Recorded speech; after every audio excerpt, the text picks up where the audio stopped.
Court ने उन्हें 3 साल की सजा सुनाई थी और हाई कोर्ट और सुप्रीम कोर्ट तक कंवरलाल मीणा ने अपील की, लेकिन उन्हें राहत नहीं मिली। सुप्रीम कोर्ट ने 3 साल की सजा बरकरार रखते हुए कंवरलाल मीणा को सरेंडर करने के आदेश दिए थे और सरेंडर और जेल होने के बावजूद विधायक की सदस्यता रद्द नहीं करने पर कांग्रेस ने सवाल खड़े करते हुए सुप्रीम कोर्ट का दरवाजा खटखटाने का फैसला लिया। नेता प्रतिपक्ष टीकाराम जूली समेत कांग्रेस विधायकों के प्रतिनिधि मंडल ने विधानसभा स्पीकर से मुलाकात कर उन्हें कंवरलाल मीणा की सदस्यता रद्द करने का ज्ञापन सौंपा। स्पीकर वासुदेव देवनानी ने मामले में राज्य के महाधिवक्ता से कानूनी राय मांगी है। राय मिलने के बाद ही फैसला लेने की बात कही गई है। वहीं जूली और पीसीसी चीफ गोविंद सिंह डोटासरा ने कहा कि कांग्रेस सुप्रीम कोर्ट का दरवाजा खटखटाएगी। डोटासरा ने कहा कि जिस कानून के तहत राहुल गांधी की 24 घंटे में लोकसभा से सदस्यता खत्म कर मकान भी खाली करवा दिया गया, उसी कानून और नियम के तहत विधायक कंवरलाल की सदस्यता सजा मिलने के 20 दिन बाद भी समाप्त नहीं की जा रही, ये संविधान का उल्लंघन है। वहीं दूसरी ओर बीएपी यानी कि भारत आदिवासी पार्टी विधायक जयकृष्ण पटेल की भ्रष्टाचार और रिश्वतखोरी मामले में गिरफ्तारी के बाद बीजेपी नेता भी पटेल की विधानसभा सदस्यता खत्म करने की मांग लगातार कर रहे हैं। हाल ही में पोस्टर वार भी बांसवाड़ा में देखने को मिला। स्पीकर ने जयकृष्ण की सदस्यता मामले में कोर्ट की रुख का इंतजार करने की बात कही है, जबकि बीएपी पार्टी और विधायक जयकृष्ण पटेल ने राजनीतिक द्वेष के तहत उन्हें फंसाने का आरोप लगाया है। और सबसे बड़ा मुद्दा में आज इसी पर हम चर्चा करेंगे कि मीणा और पटेल पर जो रार बनी हुई है, क्या विधायकी पर उनकी तलवार लटक चुकी है? क्योंकि एक विधायक के ऊपर भ्रष्टाचार का बड़ा संगीन आरोप है और दूसरे की विधायकी पर संकट आ चुका है। न्यायपालिका पर मुझे पूरा विश्वास है। न्यायपालिका आदेश के लिए मैं आज कोर्ट में माननीय न्यायालय के सामने समर्पण कर रहा हूँ। आपने अपील की थी, उसका क्या हुआ सर? अपील है, इसके बारे में मुझे ज़्यादा याद नहीं है। मेरे जो एडवोकेट है वो उसको देख रहे हैं। राज्यपाल से भी हुई सर?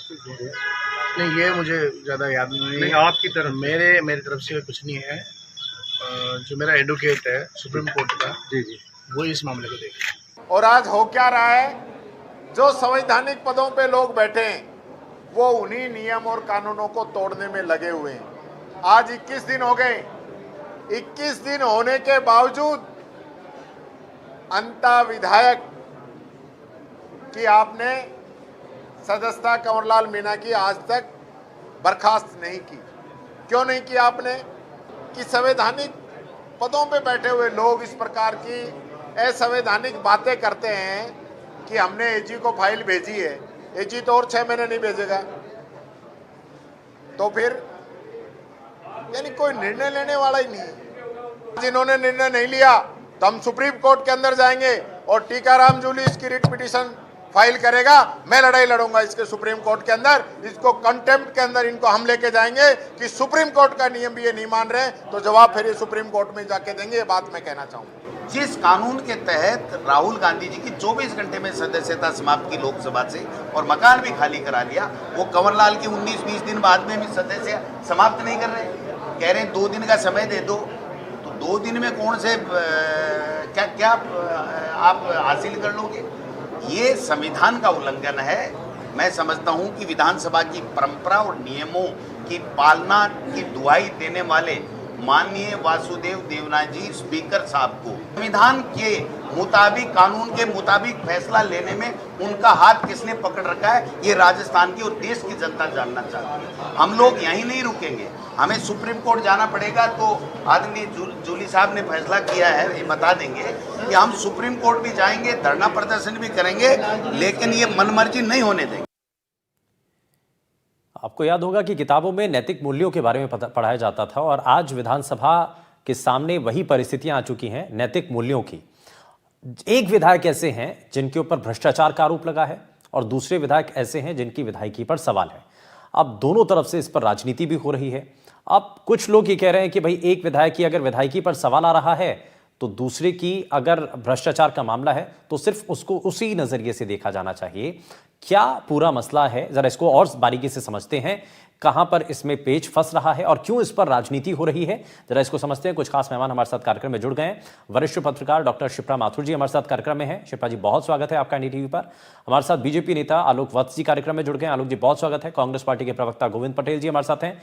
गोविंद जी, बहुत स्वागत है आपका। और बीएपी के राष्ट्रीय प्रवक्ता जितेंद्र मीना जी हमारे साथ कार्यक्रम में जुड़ गए हैं। जितेंद्र जी, बहुत स्वागत है आपका। लेकिन सबसे पहले मैं एक एक करके रिएक्शन सबसे पहले लूंगा, लेकिन आलोक जी, मैं शुरुआत आपसे कर रहा हूं। ये कहा जा रहा है कि भाई एक विधायक ऐसे हैं जो कि भ्रष्टाचार के मामले में शामिल थे, रंगे हाथों पकड़ लिया जाता है और टीम के द्वारा बताया भी जाता है कि भाई एक ट्रेल है जो कि हम साबित कर देंगे। और क्योंकि इसमें कहा गया कि भाई नोट जो है वो लेकर के एक शख्स फरार है, लेकिन पूरी ट्रेल के बारे में जानकारी है। अब आपको लगता है कि इस मामले को लेकर के राजनीति हो रही है, वो ठीक नहीं है? देखिए शुभेंदु जी,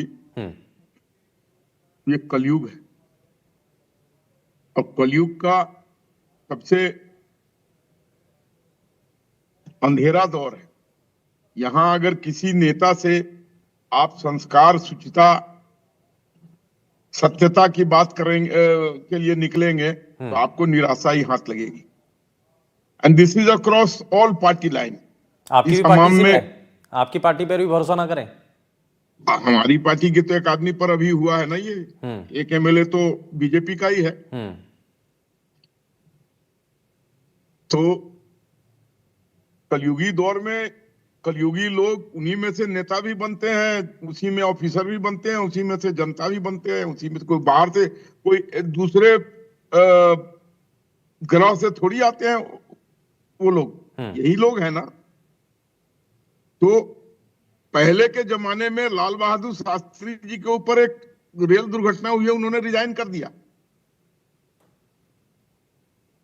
लाल कृष्ण आडवाणी और शरद यादव जी का नाम आया था घोटाले में, किसी डायरी में नाम, उन्होंने तुरंत त्याग पत्र दिया और जब उससे वो बरी हो गए तो उन्होंने उसको स्वीकारा। आज का आदमी कोई इस काम को करने के लिए तैयार है?